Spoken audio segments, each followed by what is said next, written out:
Hello everyone, this is Rohit Kashyap. My dear friends, आज की इस वीडियो में हम डिस्कस करेंगे विलियम शेक्सपियर पर कुछ इंपॉर्टेंट एमसीक्यूज।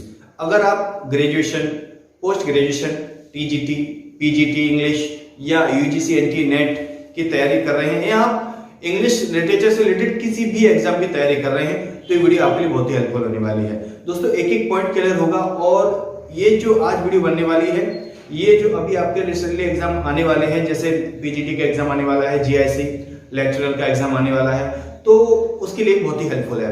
तो वीडियो को एंड तक देखें और आपके मन में अगर कोई भी डाउट हो तो आप लोग हमें कमेंट जरूर करें और हम आपके हर कमेंट का जवाब देने की पूरी कोशिश करेंगे। चलिए दोस्तों, मिलते हैं वीडियो में और डिस्कस करते हैं कुछ important MCQs on William Shakespeare.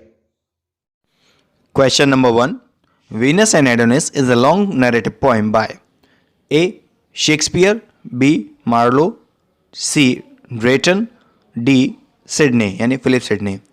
जल्दी से आंसर करिए। चलिए मैं बता देता हूँ, वीडियो ज़्यादा लंबी हो जाएगी।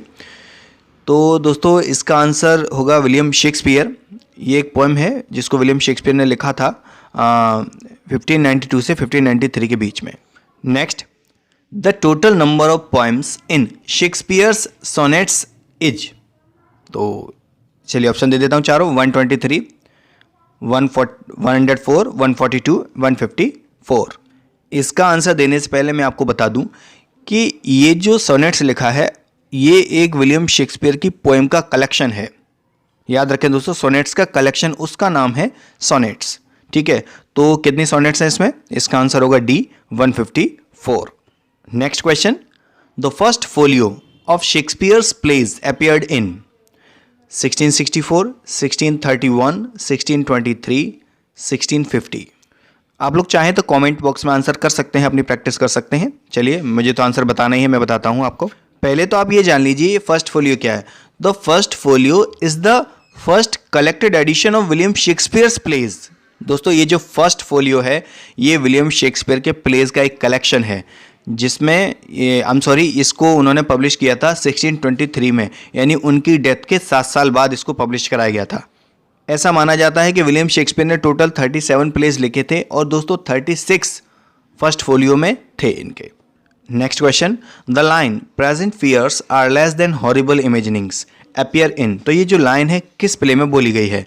ये चलिए ऑप्शन दे देता हूं मैं आपको। Macbeth, King Lear, Othello, Julius Caesar. तो इसका आंसर होगा दोस्तों ए, मैकबेथ।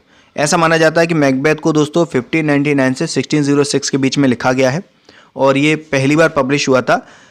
जो विलियम शेक्सपियर का जो कलेक्शन था ना, अभी मैंने आपको बताया फर्स्ट फोलियो 1623 में, तो उसी फर्स्ट फोलियो में इस प्ले को पब्लिश किया गया है, यानी 1623 में। Next question, the phrase small Latin and less Greek is refer to Shakespeare bye.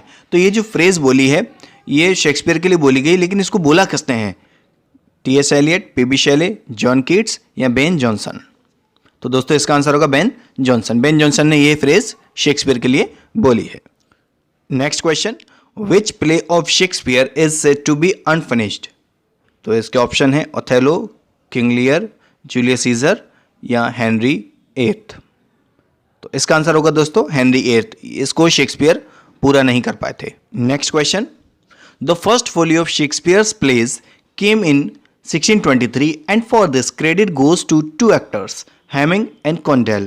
The folio contained 36 plays. One play was not included. Which one? दोस्तों ऐसा है, मैं सारे ऑप्शन नहीं लिख रहा हूँ, एक्चुअली थोड़ा टाइम ज़्यादा लग जाता है, वीडियो ज़्यादा लंबी हो जाती है, तो ऐसा करता हूँ मैं सिर्फ आपको आंसर देता हूँ। तो जो विलियम शेक्सपियर का जो फर्स्ट फोलियो था, यानी प्लेज का जो कलेक्शन था जिसको 1623 में पब्लिश कराया था, उसमें 36 प्लेज तो थे, एक प्ले उसमें नहीं था। वो कौन सा था? तो उसका आंसर होगा पेरिक्लेस। चलिए नेक्स्ट क्वेश्चन देखते हैं। The relationship between Othello and यागो is an example of. इसके ऑप्शन है इन्वर्जन, आयरनी, इन्यूएंडो, इन्वेक्टिव।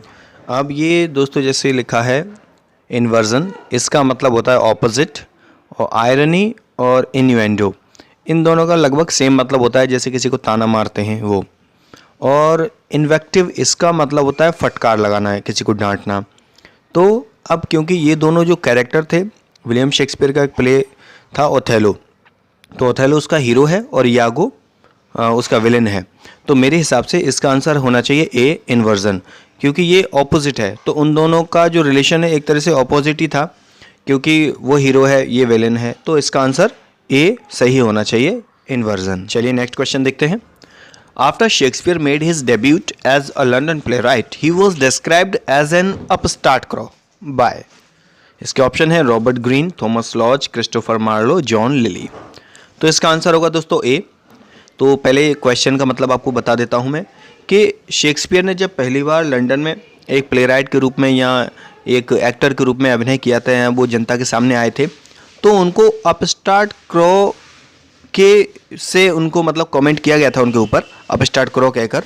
तो ये कमेंट किसने किया था या उनको ऐसे किसने बोला था? तो इसका आंसर होगा रॉबर्ट ग्रीन ने इनको बोला था। मतलब 1592 में ये कमेंट इन्होंने रॉबर्ट ग्रीन ने विलियम शेक्सपियर पर किया था। Next question, ripeness is all occurs in.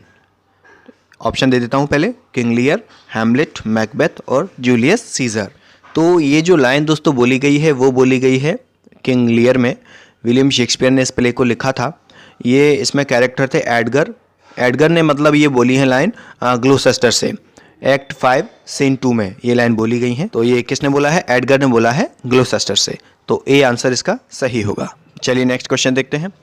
AC Bradley's Shakespearean tragedy was published in. तो पहले ऑप्शन दे देता हूँ, 1903, 1904, 1905 एंड लास्ट 1906। तो इसका आंसर होगा दोस्तों 1904। पहले मैं थोड़ा AC ब्रैडले के बारे में आपको बता देता हूँ। इनका पूरा नाम है एंड्रयू सेसिल ब्रैडले। इनकी जो लाइफ रही है 1851 से 1935 तक। ये एक इंग्लिश लिटरेरी स्कॉलर थे। इनके दो मेजर वर्क हैं, शेक्सपियरियन ट्रेजेडी जिसको इन्होंने 1904 में पब्लिश किया था, और ऑक्सफोर्ड लेक्चर्स ऑन पोएट्री, इसको पब्लिश किया था 1909 में। अब मैं थोड़े से आपको एग्जाम पॉइंट्स दे देता हूँ। Globe and Blackfriars are the names of theatres which are associated with. इसका आंसर है शेक्सपियर। तो ये दोनों थिएटर हैं, ये किसके थे? विलियम शेक्सपियर के। चलिए और बता देता हूं मैं आपको। Shakespeare probably worked with someone in to last part of Henry VI and in Richard III। Who is he? इसका आंसर होगा क्रिस्टोफर मार्लो। तो ये दोनों ही प्ले हैं जिनको विलियम शेक्सपियर ने लिखा था, हेनरी VI और रिचार्ड III। तो इनके दोनों लास्ट पार्ट में विलियम शेक्सपियर ने किसके साथ काम किया है? क्रिस्टोफर मार्लो के साथ। चलिए और बता देता हूँ। The Queen commanded Shakespeare to show Falstaff in love. Then Shakespeare wrote a play. Which one? तो इसका आंसर होगा मैरी वाइफ्स ऑफ विंडसर। दोस्तों फॉलस्टाफ इन लव जैसे लिखा है, तो फॉलस्टाफ एक ये कैरेक्टर होता है, कैरेक्टर मतलब शेक्सपियर के प्ले में, और फॉलस्टाफ का मतलब होता है जैसे कोई जो बेकार आदमी होता है, आवारा, उसको कहते हैं। चलिए आगे बताता हूँ। Others abide our question thou art free. About whom did Matthew Arnold write. तो ये जो लाइन लिखी है मैथ्यू अर्नोल्ड ने किसके बारे में लिखी है? तो इसका आंसर होगा विलियम शेक्सपियर। दोस्तों एक एक पॉइंट इंपॉर्टेंट है, स्पेशली TGT PGT के लिए, तो वीडियो को बहुत ध्यान से देखें। चलिए आगे देखते हैं। Look to her Moor if thou has eyes to see she has deceived her father and may thee who says this and to whom। तो इसका आंसर होगा ब्रबेंशियो टू ओथेलो। तो ये जो लाइन बोली है विलियम शेक्सपियर की एक प्ले है, ट्रेजेडी है ओथेलो, उसमें ब्रबेंशियो ने ओथेलो से बोली हैं। चलिए आगे देखते हैं। One that love not wisely but too well who is the speaker. इस लाइन को किसने बोला है? तो ये भी ओथेलो ने बोली है, यानी विलियम शेक्सपियर का जो प्ले है ओथेलो, उसमें जो हीरो है ओथेलो, उसने ये लाइन बोली है।